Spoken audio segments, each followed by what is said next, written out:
was having a bit of a hard time in game number 1, however. 완전히 그냥 공세하는 그림이 나왔어요. Was able to shut down Rek'Sai this 그런 것 game. 같아요. 클리드 선수가 약간 라이너를 끌고 다닐 때 굉장히 캐리력이 Clid 강하다고 has 생각을 high 하거든요. carry potential when he's 저는 moving with 라이너와 laner. 정글러 간에 약간 기브 앤 테이크가 좀 중요하다고 생각하는데 So Lira thinks 이번 it's 판은 really 약간 important 클리드 앤 to 테이크, make sure 클리드 they 도와주고 get a 클리드가 good give and 승리를 take 테이크하는 between laners and 그런 the 느낌인 것 jungler, and Clid was able to pull that off this 물론 요새 time. 뭐 위상이 떨어졌다라고 하는데 라이너를 끌고 다닐 수도 있는 경기 흐름이 있다라는 거 좀 의미가 있는 것 Since 같아요. junglers are having less pressure or impact in current patch, it might be really useful 그리고 뭐 to 다시 확인할 utilize 수 있는 건 all their KT가 laners 상대적으로 together. 저평가받았던 건 맞지만 젠지 선수들의 그런 Well, 어떤 KT 기본적인 was a 네임 little bit 밸류와 라인전 파괴가 underestimated, 대단하구나.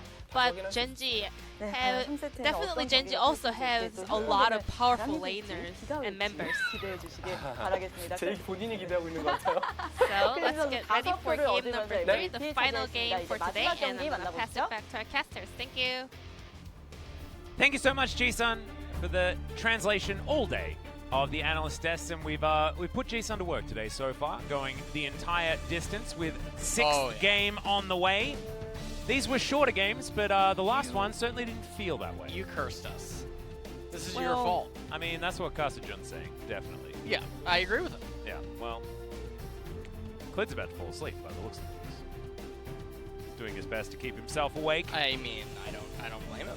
Do you know who I'm seeing later? Who are you seeing later? Do you know Phil? Phil, the computer guy? Yes. Oh, heck yeah, I know Phil. I love Phil. Yeah. Have you everyone signed loves his mouse Phil. pad? No. Is that a thing? Yeah. I think he's got a collection of stuff. Whatever, that he- I just haven't been invited, I guess. It's fine. You'll get it this time. You'll get It's it this fine. time. You know what? It's How about we totally- don't break my mental state before the game? What? All right, It wasn't thanks a lot. If your mental state isn't broken after game 2 of this Whatever. series, it is impervious Whatever. to damage. Phil doesn't like it. He does. He told me he'd clean my PC for free. What? Yeah. I just have to bring it to him, Oh, which I haven't got managed to something- do. I got something to bring up to Phil later then, I guess. I think so. I feel like I've really... sorry, Phil.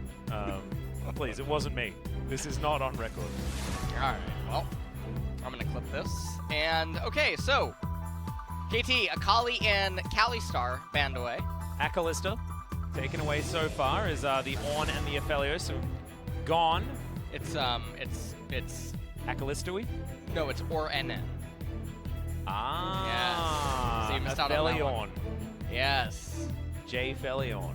I like that. Oh, that's a very nice... Oh, look at the color down below. It's sort of like... Well, it's white, red, and blue. You know? Yeah. And on the other side, you got green, and something. Like green, blue, and orange hair, blue top. Yeah, I don't know where I'm going with Yeah, I this don't one. know. I just wanted to there point wasn't out, really much of a... I was just thing trying there. to distract you from the fact that Set just got B1. He did get B1. So, if you're a KT fan, I'm sorry. Well, it happened every single game in our first series, and one of those teams won each time. So, you know. And the Set won once, didn't he? This is true. Yep. Gen.G responding R1, R2, Misfortune, Lee Sin. Yeah, not exactly much to be worried about there, but the Elise has made it through this time, and Bono is considering picking that one up. Certainly would be a matchup in the jungle that we've seen over and over again, but makes both of these squads sinners. Did have access to things like the Gragas if you would like it, and his Olaf was in fact left available as well. But Bono did decide that the Elise is going to be the priority. Skuro thinking about going back to the Rumble, and is going to do so. BDD now with counter pick options. Could theoretically have a flex between the Rumble and the Set, but it's likely that what we see right now are the champions that the players are going to be playing. Gen.G covering Mordekaiser. And that is going to be the chosen Set counter. Noguri made it look exactly like that in Game 1 versus T1 earlier in today. In fact, a lot earlier today. But whether Rascal can do that to Soan is the question here. Next ban phase now upon us. Gen.G could choose to pinch the support position like they have done in the past. We'll see exactly where their minds are going to go. The Xayah is going to be taken off the board. So, And I wonder if they're gonna play out the same sequence and actually go for the Lucian here. Could be. And then Lucian would be able to be flexed. And Lucian's actually pretty good against Rumble in and it is a skill matchup against Set. If Set ends up getting Bramble Vest and Ninja Tabai, and if he can grab Lucian once, it really spells disaster. So we'll see what the combo is going to end up being. Leona is going to now bite the dust. Looks like Gen.G wants to pick a solo laner then, because I would have imagined that Leona could have been an option that they would be looking at. Might want to be getting a priority pick. Could even be the Lucian for themselves. It's 3 seconds on the clock, KT with a decision to make. And it will be the Nautilus taken off the ball. Now, where do they go? Do they take away something like the Thresh, Blitzcrank for the bottom lane, or do they lock in? Some sort of solo lane that they feel is safe enough to get here. Syndra available, something that we have seen blinded multiple times, and the Galio is going to be locked away. So, theoretically, a flex has largely been going into the support position from what I've been seeing, but could, of course, be mid lane as well. Was, of course, one of BDD's favorites. Yeah. Well, it is a flex, mid and support. This isn't 10-3, where Galio did just receive some small change. Now Varus, okay, it's actually going to be Ezreal. Are we getting a caster support? I want Tucson's Nami. I want the Ezreal Nami lane right now. Do it. I want it so bad. No, you already know. Come on, Tom or Braum. Come on. Come on, we're in the LCK. It'll be Tom Kench. We're in the LCK. Alice, come on. Give me the Nami. Don't be scared, Tucson. Oh, Yumi's okay. We'll take Yumi. Okay. Now, this isn't the massive Yumi buff patch. No, that's which coming. Is 10-3, yeah. Yeah. So she's a little bit anemic, but still does what it says on the tin, and can certainly interrupt a, well, actually, picking Yumi into Mordekaiser's is rough. It's very rough. That's Brad! All right. Kellen saying, well, I'm going to bring out an old favorite of mine myself, and picks up the Bard, is another notable pick into Yumi, because if she casts you and me, and then pops out of her current target, can be quite an easy target for the Cosmic Binding. But haven't seen a Brad for quite some time, and can certainly bully a lane alongside Misfortune. Excited to see how this goes. Yeah, I'm personally actually really excited to see this, mostly because I've talked about Bard a lot on stream in recent months. About how strong of a champion he actually is. And also, the preseason changes indirectly buffed him because he gets the XP from the Chines, solo XP was increased. Yeah. Which means when he leaves the AD carry alone, they actually get more benefit. Also, the changes to the jungle means that if he can apply pressure at all, it means that much more in slowing down the tempo and pacing of the enemy team. And then also, have you seen this champion's base damages? It doesn't make any sense. Meep Slap does a hell of a lot of work. Does not make any sense. Why can a support champion build tank, Deadmans, and rapid fire cannon with a support item, and then kill your carry? In like 1.5 hits. Yeah. Yeah. And then also, why can he teleport everyone around the map? Why can a support comfortably take Electrocute and feel good about it, LS? Well, I like that. I like mage supports. I am so happy that we are seeing one right now inside of the Brad. Yeah, well, Kellen, we'll see whether he can put the Brad to work. As KT have also adjusted their roster just slightly. Sorry, not their roster, their composition just slightly. It's getting a little bit late, guys. But Gen.G, will they be able to put the cat on a book into the Death Realm and eliminate her, is my big question. Tucson was one of our notable Yumi players when she was very strong last year, but that might have just been because Deft was so good. And augmenting Deft was always a good idea. Now Aiming, going to need to do his best Deft impression on the Ezreal. Because of course Deft probably our most notable Ezreal player remaining. In the LCK, we saw Bang leave, we saw Prey leave, and it was in the beginning Deft, Prey, and Bang that were just extraordinary. On the Ezreal pickup.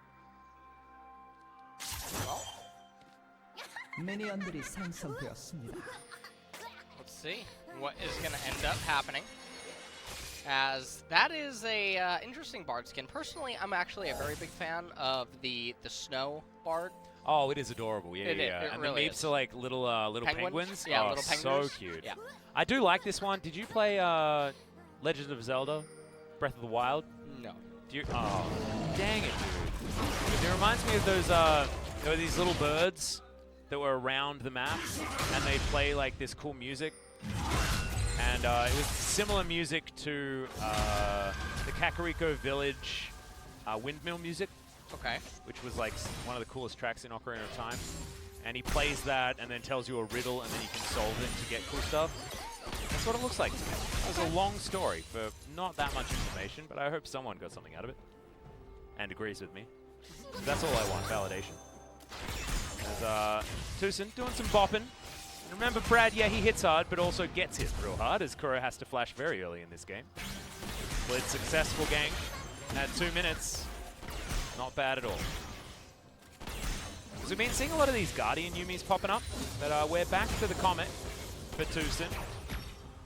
Wanting to play this one a little bit more aggressively, and I like that in a poke lane alongside Ezreal.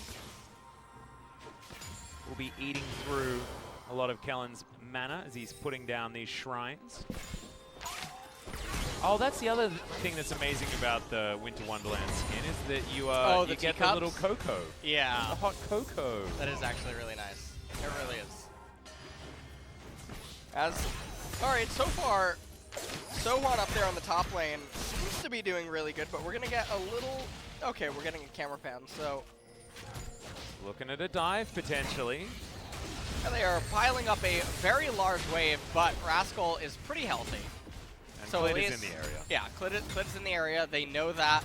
Set did not quite get the bounce that he was looking for, and so now this is going to be a little bit slow. He's going to E that minion just to get it. Doesn't want to miss out on the CS. Rascal might go... Well, Michael, he might end up actually trying to reset off of this wave. He might just go home. So we'll have to see what ends up happening. Or if he's just going to elect to actually stay and continue to play out this wave. Ruler playing up against aiming here aggressively. Trades about even. Kellen does bear the worst of that one. Zoomies from Tucson will help as both of the bottom lanes with a fair bit of sustain available to them in very different ways. The Shrine's going to be helping. Bit of a recall coming through from Ruler as the bottom lanes are basically even. Well, missed out on that E. Yeah, couldn't Didn't break quite have the face. spacing, yep. But, I mean, he's doing a fantastic job. He is so far ahead in the CS department.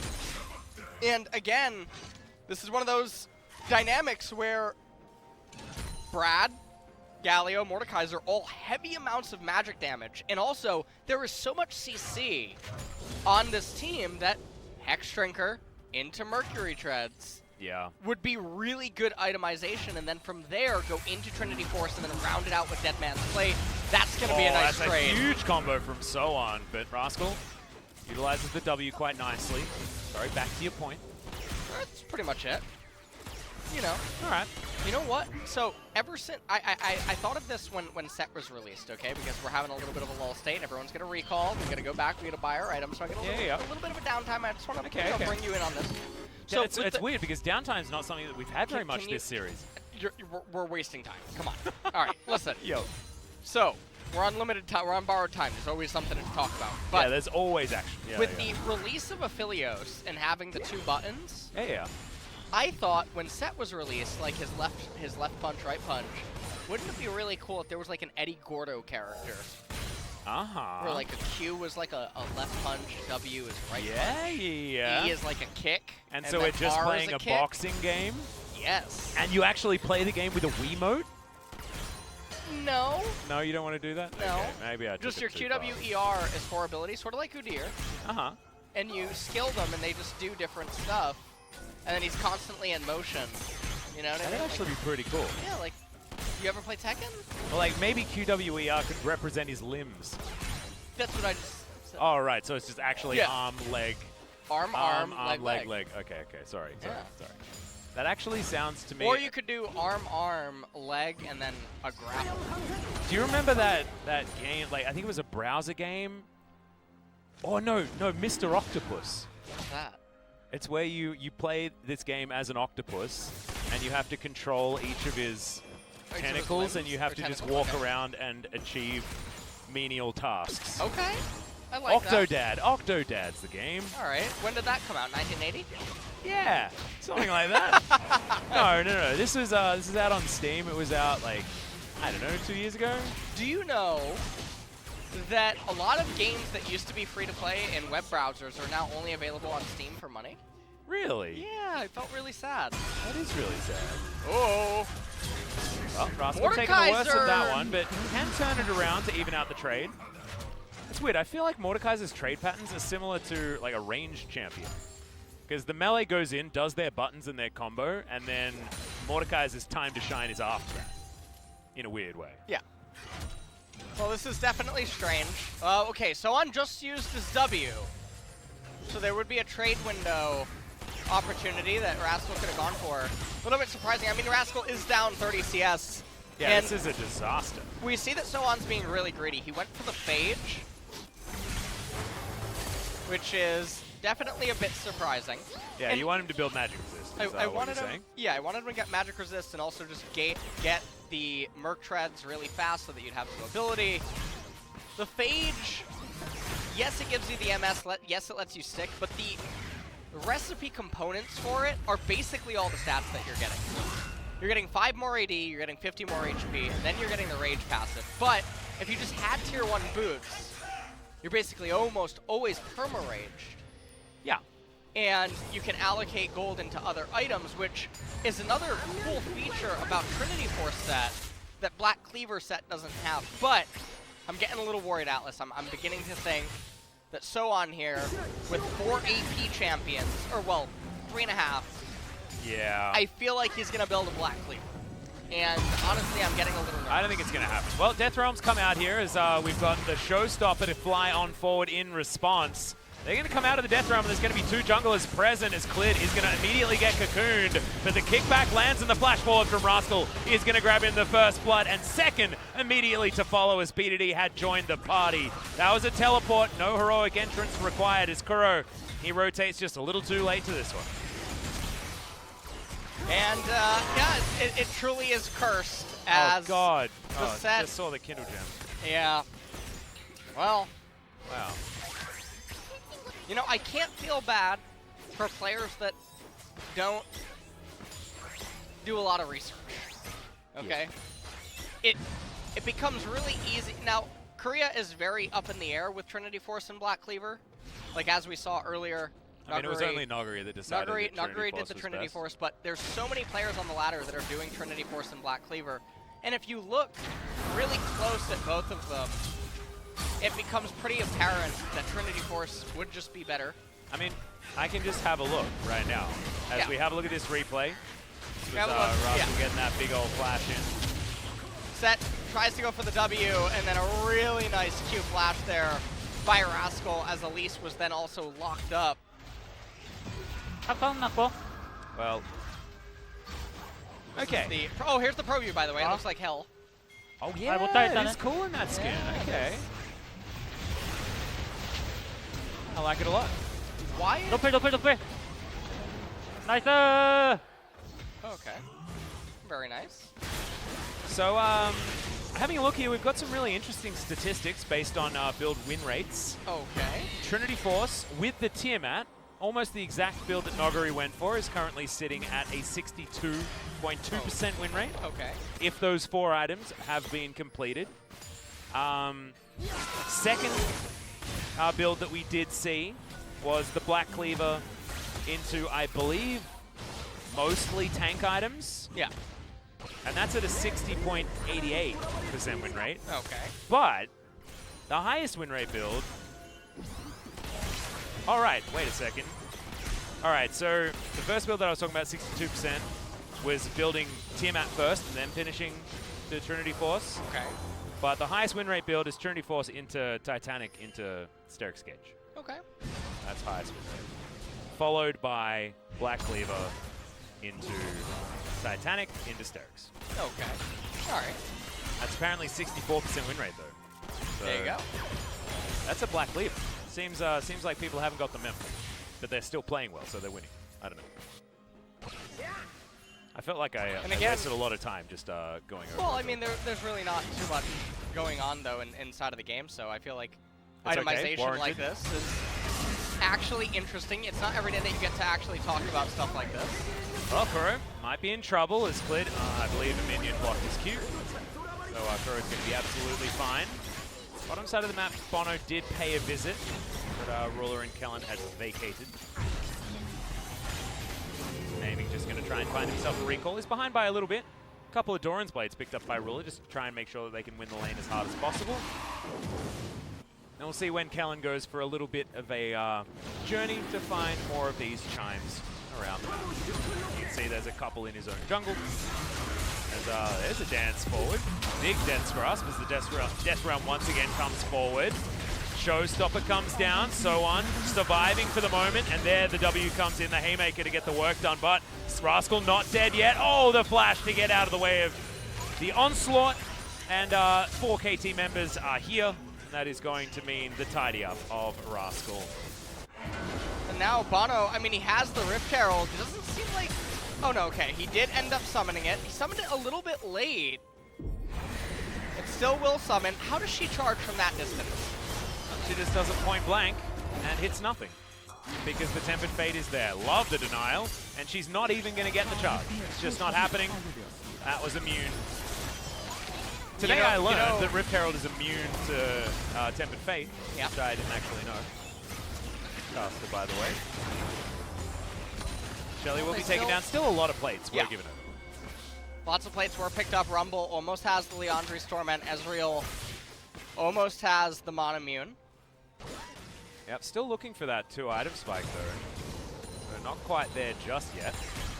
Wanting to complete the Monomune, and I believe it's Trinity Force, judging by the long sword sitting there. But I could be mistaken. Given lethal tempo has been picked up, what is your favorite rune on Ezreal these days now that there's no Klepto? Oh man. I guess I feel really lost playing Ezreal Yeah, these days. it is really lost. I feel like, honestly, it's Conqueror or it's Omnistone. Yeah. And you try to RNG those Dark Harvest stacks to amplify all the runes. Oh, yeah. So that's, you know... Is there a way that you can manipulate that? I know the AI on Omnistone, Omnistone got a little bit better. Is so close to being so good. Yeah. It is... honestly one of the best ideas that Riot, I feel, has put out in recent months. I think it's really cool. It's so close. It's certainly unique, but yeah, I'm not sure whether it's necessarily good just yet. Maybe things just need to upgrade just a little. But for champions like Ezreal, where it just doesn't feel like there's not that a real keystone rune that feels good for him. And that's usually when runes like Spellbook and Omnistone or Kleptomancy, that's when they would typically end up coming in. Yeah. It feels, yeah, I guess Ezreal's weird because he feels like he can use every keystone, which is why Omnistone is one that feels decent. It's just, as a rune, just in general, it's not enough to just take one of the runes that you'd prefer. Too many of them don't feel so great. The thing that's really worrisome here, though, is that set with the Black Cleaver, and again, I talked about this in the T1 versus Dom 1 series. I'll say it again. Well, another Death Realm. Haymaker does come in. We're trying to do battle, but the passive is doing so much work here onto So-On. Does have a null magic mantle, but otherwise it's just not enough. That W really helping out here as Showstopper does come in. Will he have a Haymaker back in time? He gets it in the end, and the Death's Grasp not enough. BDD looking to tidy this one up. Protobelt and gets a very short snare, but the Haymaker is in. Doesn't do damage, but keeps him alive for a little bit longer as he gets the Q movement speed. Another round. Oh my god, the Grit did so much work, but it wasn't enough in the end. Still able to win the 1v1. I'd still call worth in all chat. Yeah. Ended up actually bringing down Mord right there, which was really nice, and also wasted a lot of BDD's time as well. And so right now the gold score at the top is pretty even, but the real pressure is the dragons that are building up. Now, it's only Cloud Dragon. Now, I'm not actually totally sure how this is going to work on BDD if he has the Cloud Soul. Does he R and land and it just fades? I think he R's and lands, and then by the time he's landed, most likely there isn't any movement speed left. And then MF stands still. Yeah, no, MF is probably one of the worst possible. Yuumi also garbage, unless you're by yourself. Yeah, this is definitely Ezreal not too bad. Ezreal's I don't not know too what bad. happens to Elise. Set is good. Elise can just spam it, I guess, and book it around the map. I don't know. And Don't know how then that works. Rumble. All right, so let's take a look at this. Set actually starts this off by eating an entire combo. There's a really good grit stack right there. Punching as much as he possibly can. The minions even get involved in this. Rascal doesn't quite fully sidestep it. Gets superplexed. And then right there, just not quite able to finish off Soan. Unfortunately, with the way that he played it, Galio showed up, though, to quickly avenge him. Really good sidestepping and making sure that he's on top of Mordekaiser's body so the Qs are really hard to land. No obliteration to be really gained. I think there are only, you know, 1 or 2 Qs that landed in that entire 1v1. So really cleanly done as another Tempered Fate to deny Shirley. And now, speaking of denying things, KT looking to try and deny one more step towards the Cloud Soul. Instead, looking to try and start a fight. No more Taunt available. It's going to be on cooldown for the next little while, but KT just playing around this and will move down to try and get themselves their first Drake of the game. If they get 4 Cloud Drakes, that's a hell of a lot of movement speed. That is a lot of movement speed, but... And, sorry, ultimate cooldown, and especially. Yeah, the ultimate cooldown, 40% on it. I mean, for Ezreal, that's really big. For Yuumi, it's going to be really big as well. For Elise, means nothing. Well... Soan can throw people around a lot, though. He can superflex a lot, yeah. Yeah. It's basically a juggler. And Kuro can just line up equalizers. Oh, man. Do they know? Oh. Clid, oh? He's certainly got a bit surprised there. Good kickback for some attempted disengage as True Shot Barrage is going to be flashed. Don't know whether Clid needed to, but he's going to play it safe. As our safeguard going to be necessary, but doesn't have any wards available. Oh, no, he has a minion wave! And Kuro has to use the ult in order to lock him down. Thought for 1 second that Clid was going to survive, but the rest of Gen.G aren't wasting their time. Aiming, doing what he can, but Tucson chose to try and stun up the Galio instead of the 3 people thwacking on the turret. That means that that outer is going to go down. And Clid's Bono life and was not in Kuro are on the dragon. So Elise going to be able to pick it up, repel over. Flash out of the Tempered Fate as Soan is going to get taunted. Death's Grasp going to bring him back. That obliterate did land as the Death Realm utilized here from Rascal, but he knows what happens in this particular timeline. This story has been solved, but he comes out of the Death Realm into a bullet time, and therefore the timeline was sorted out by Ruler. So Gen.G successful here, but they do lose the Drake, which means they're unable to accelerate towards the Dragon Soul as quickly as they otherwise would, as this is the surprise attack on Declare. Well, superplex right down into the ground. A little bit surprising. I thought that they had chained the cocoon correctly. Ended up not being the case. Had to use the equalizer here to finish him off. Lee was not happy about that.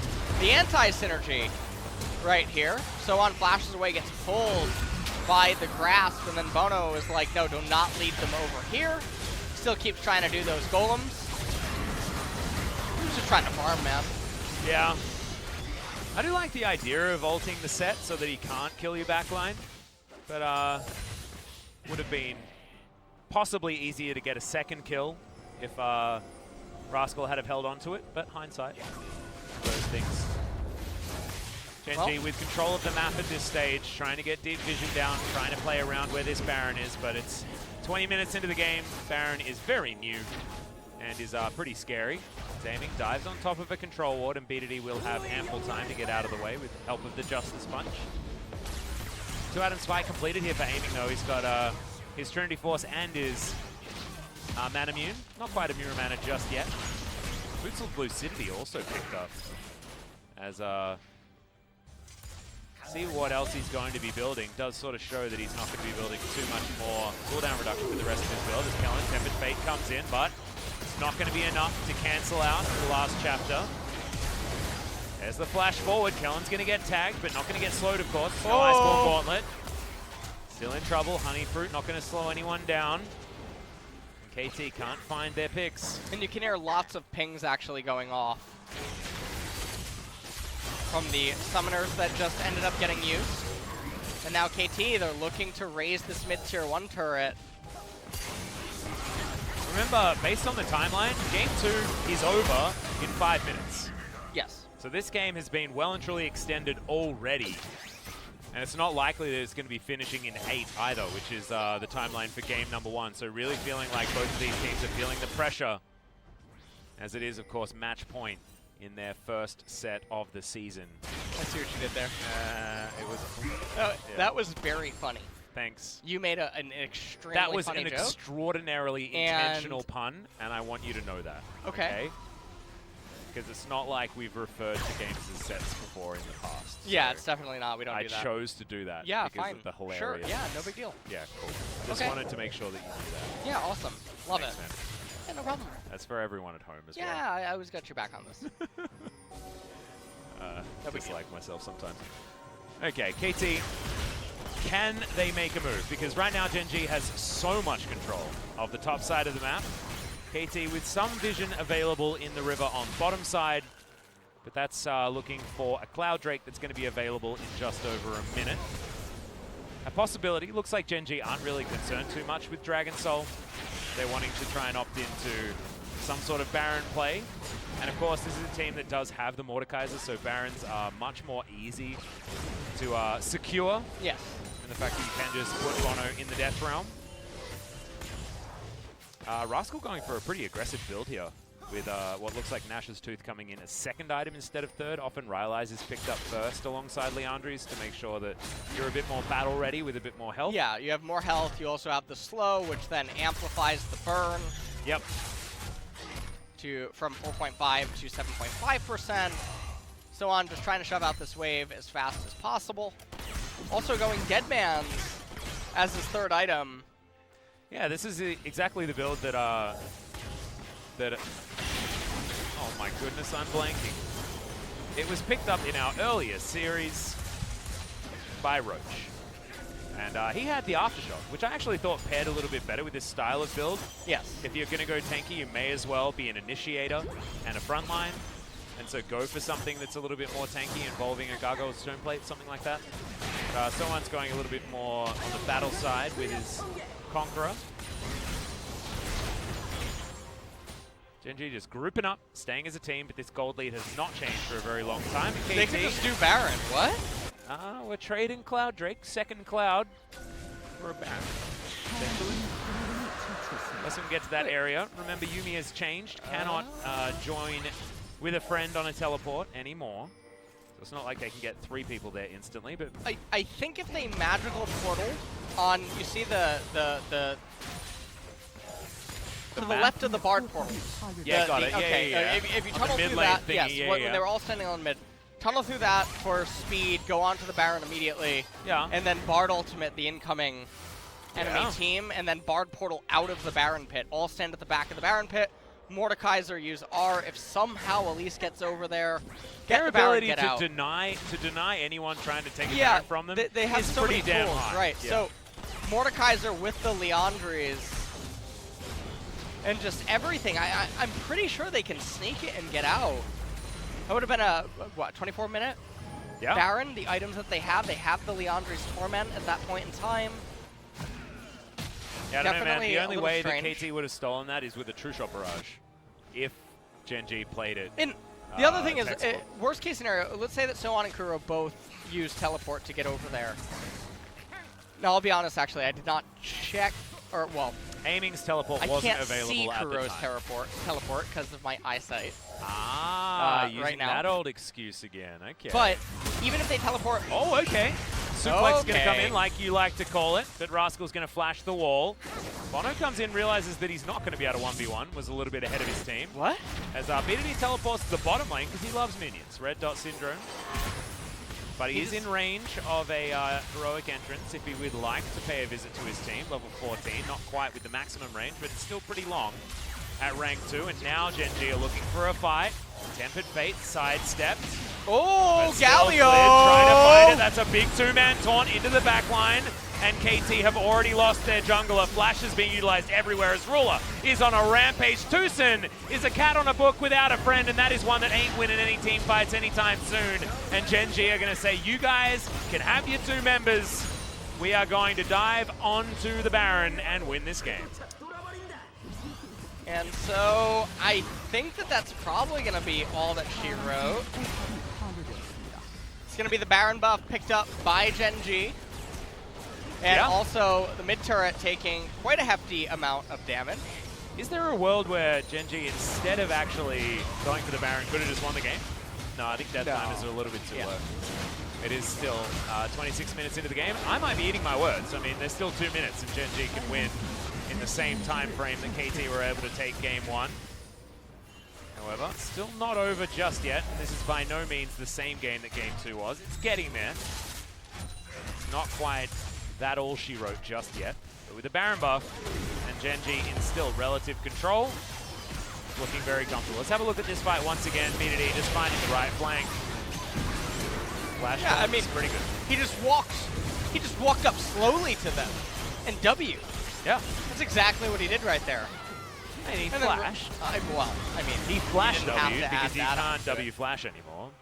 Which is a bit sad. Makes it a bit projected. Galio is grounded while casting. Yes. And Ruler obviously going completely bloodthirsty. I'm not talking about the bloodthirster. Oh, look at us with our accidental puns today. Yeah. Doing really well. Love Unintentional, it. but, you know. Once again, Not highest to win rate brag. build. Love it, love it. Yep.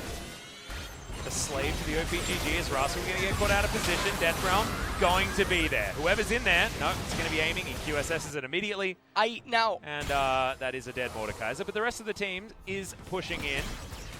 I swear BDD is like almost not a member of Gen.G anymore. He's been on his own so long. But then decides to win a team fight and then you guys will be okay, right? And then continues pushing a side lane.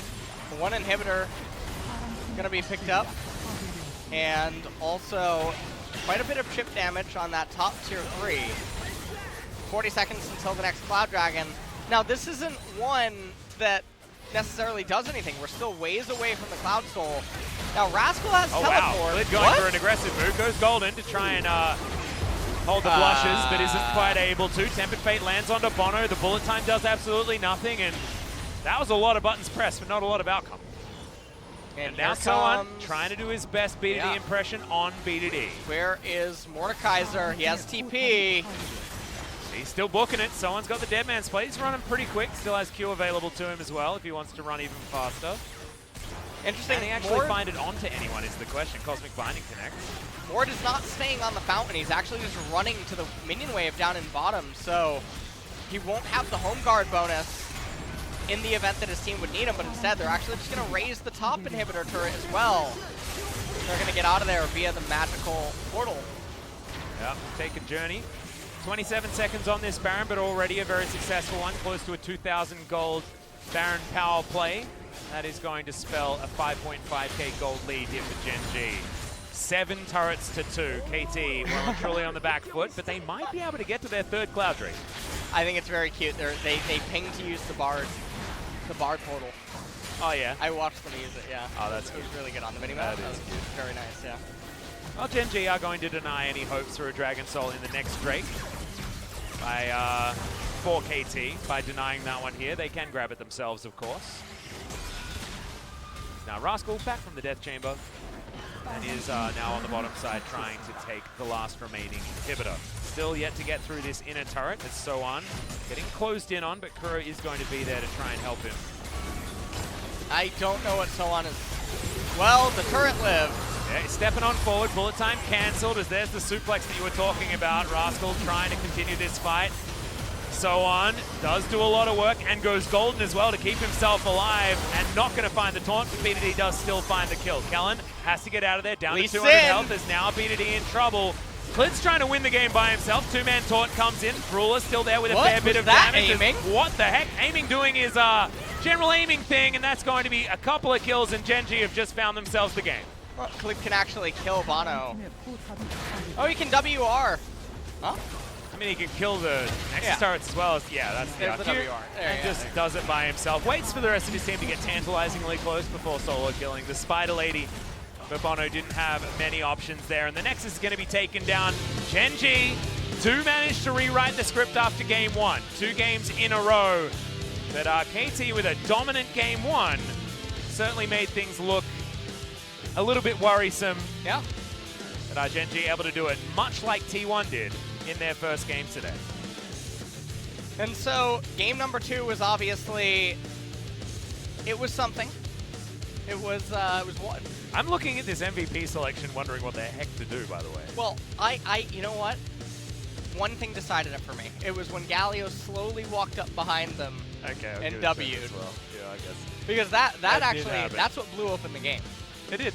I mean, that was the one team fight that made it If impossible. he doesn't get MVP because Ruler flashed forward and autoed after he did that, I mean, yeah, this is the thing, that bottom lane team fight, I don't know. this election would be rigged, if that would be the case. And also Rascal losing that 1v1 against Solon. I couldn't give it to him for it. Yeah, you can't. You know? You Not can't after do that. And then we can't honestly give it to Bard. The most impressive thing about Bard this game was the denials. And so now, Rift Heralds, they probably are going to have some PTSD. Yeah. In our next, Yeah, Shelly and Shirley both were unable to do anything. Not going back to the void happy, I'll tell you that And you know what happens when you just don't feel like you have much of a function, you know? You're like, oh, I know. Yeah, lack of purpose. Yeah. Shelly and Shirley now That talking is to their a therapists lot of- about it. Who is their therapist, do you think? Oh, it's probably the Academy Kaisa skin, which probably is coming at some point. Kaisa's in the void, you know? It might be Headmistress Fiora as well. Ooh. Sure, she could have a conversation with them. You mean Headmistress Firework? I tried to go. I like how you ruined that. However, you still did it correctly via ruining it, which I think sort of sums up our entire first day here at Spring 2020 LCK. Oh my goodness, it certainly went the distance. I'm not entirely sure what time it is. It's very close to midnight. Okay, Midnight. That's probably why we're going a little bit batty. And you know what? We get to do it all again tomorrow. My night's not even done. Are you going home to like co-stream something? I gotta stream. Just for a little bit. My night's not over. Well, I mean... Well, I'm not actually going home. I'm staying at a hotel right next to Little Park. Yeah, which is very, very good, because if you had to take an hour-and-a-half train ride, then go home, then No, the stream... trains are closed. All right, so an hour-and-a-half taxi. I'd pay a $50 taxi. Yeah. Then go home and stream to go home. in like an hour and a half. Yeah. And then I would have go to sleep for like 45 minutes. Wake up to take the train back to work. Exactly. See? Oh, baby. That's what I'm excited sounds about. healthy. Yeah, I know it does. Oh. I know it does. I'm not going to make fun of you for any bags under your eyes ever again. Thank you. I promise. I do appreciate that. Not very nice. Galio getting that taunt right there, doing the Q. Watch aiming here in the follow-up. So you can understand that maybe he's just thinking that it's do or die. I feel like he panics with the Arcane Shift. QSS even a little bit slow. Oh. Honestly, no, he can... So he was trying to kill Kellen and then kill Ruler immediately afterwards, and then he can slightly kill messed them, it up. but the execution there is off, but still, Lee Sin is still going to accomplish everything that he's doing. True. So... Sometimes you see red. Yeah. So, the Sith won today. Yeah. Red did win. They did. Although I liked how KT did it in game one.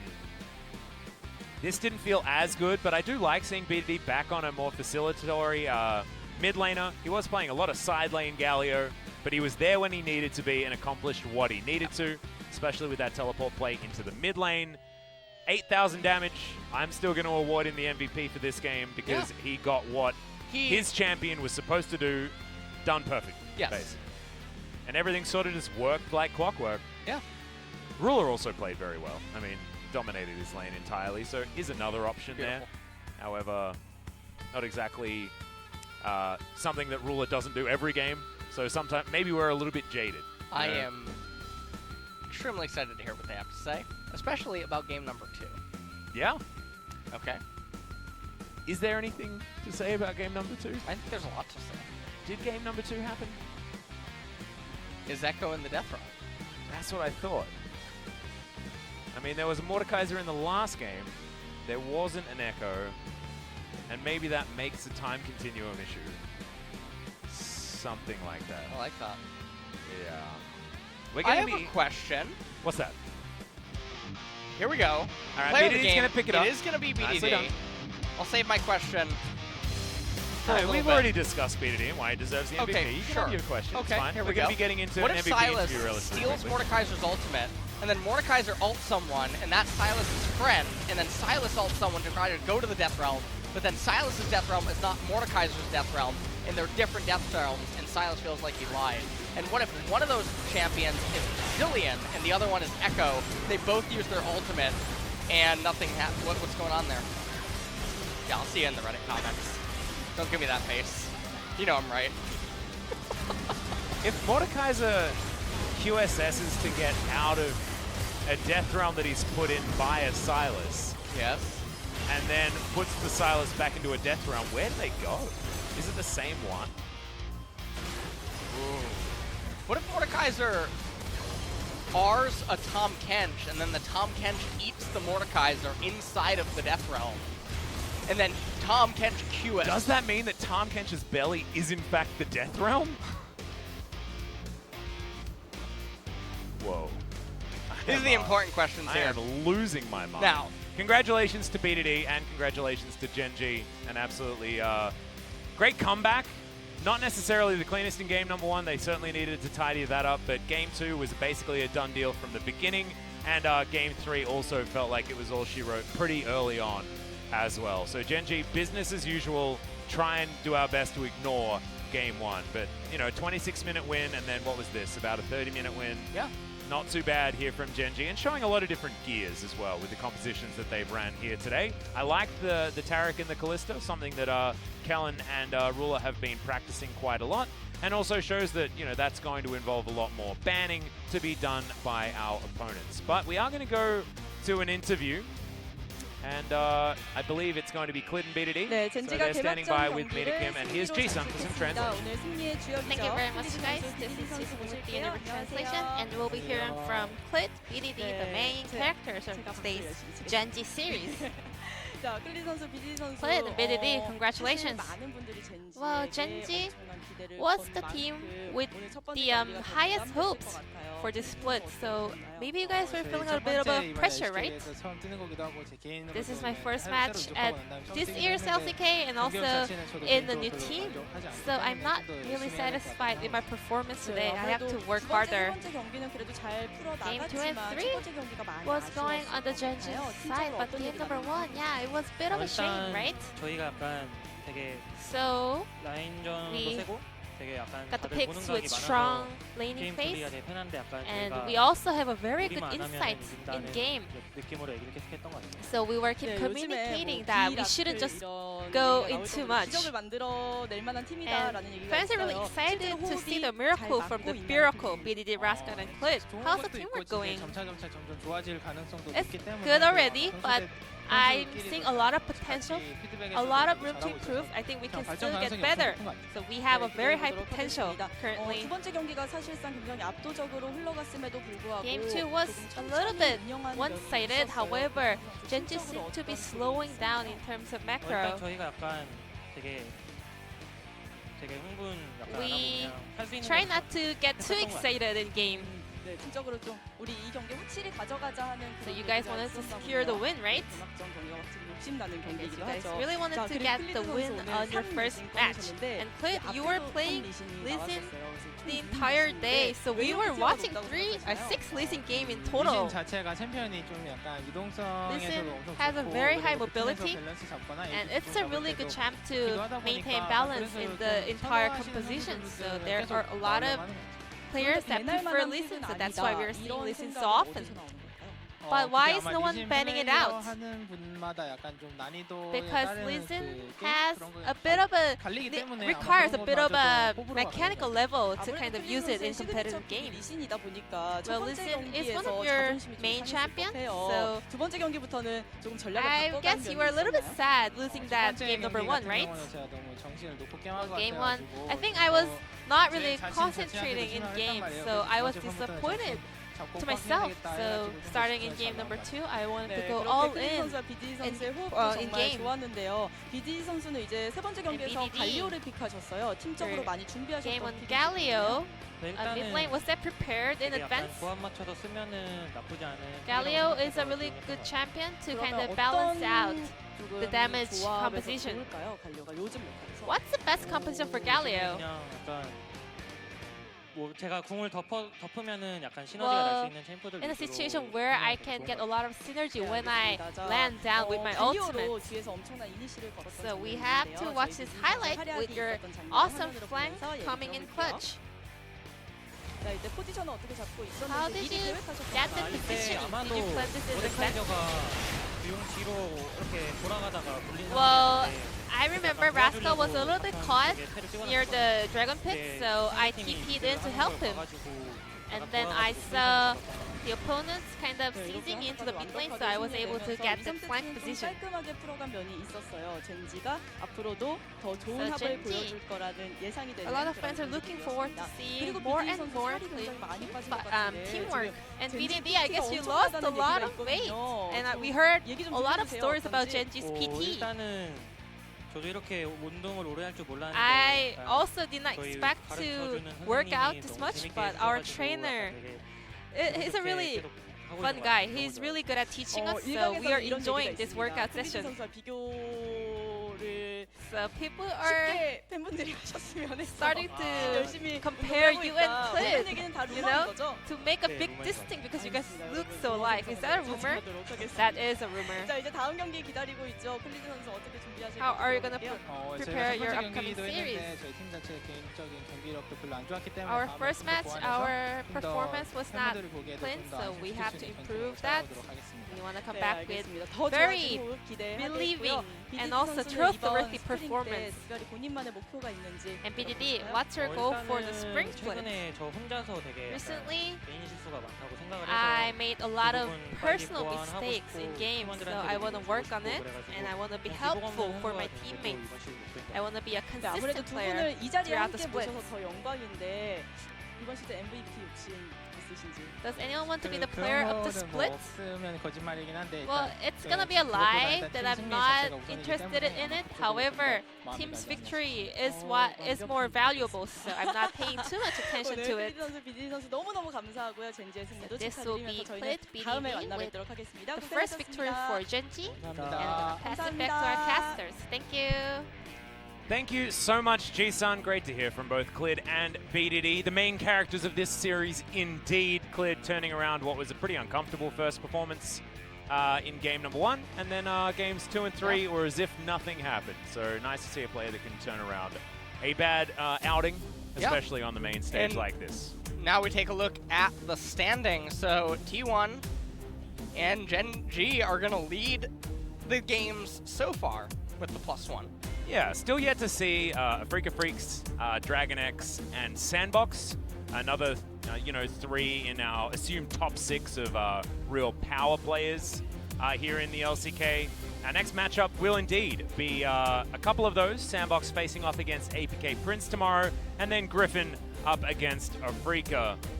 Afrika versus Griffin is a very interesting one. I'm interested to see what Griffin looks like now, the new iteration. I know it doesn't feel super new, but Griffin without Chovy, what does that necessarily mean? Doran also leaving the roster as well. Of course, Untara making his way onto Griffin, and will be alongside Sword up there towards the top side. Both Sword and Untara, not necessarily top laners that you want up against Keen. No. Keen needs the best possible top laner in the world in order to try and keep him down, and I have a feeling he'll have a field day tomorrow in our second matchup. Yeah, so tune in for that. Now, teams tomorrow do have the chance to 2-0 and get first place currently. Yeah. As both winners today only managed to 2-1. So you have to tune in for that. It's going to be an action-packed week. Yeah, certainly will be. Still way more LCK, 5 days this week. Of course, the entire first round robin will be 5 days a week. So we'll see you tomorrow for more LCK. And now we're going to go to bed. Good night.